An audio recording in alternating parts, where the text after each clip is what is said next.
今天做的这个丸子，我猜你们一定没有吃过，因为在饭店里是买不到的。我也只有过年的时候老妈才会给我做。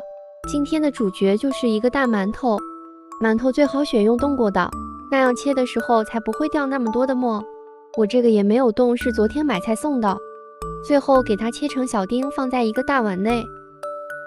再准备200克猪肉，把它切成小丁，要选3肥7瘦的放进碗里。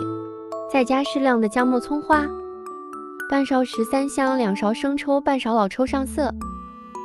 再放1勺蚝油，家里有甜面酱的再放1勺甜面酱，放一点点白糖提鲜，适量的盐，再倒适量的食用油。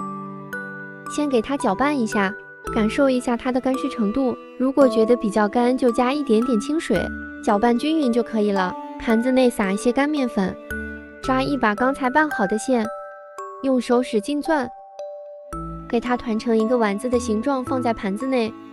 全部做好后，撒上一些干面粉，再给它裹一层干面粉，用手再使劲攥，这样做出来的丸子会比较结实，防止炸的时候给散了。再裹一层干面粉，油温6成热下入丸子。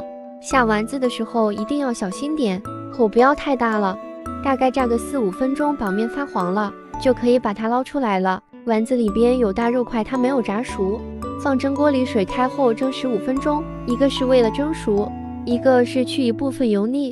蒸熟后表面撒一点葱花，倒入一点开水，再滴上几滴香油，这样就可以直接吃了。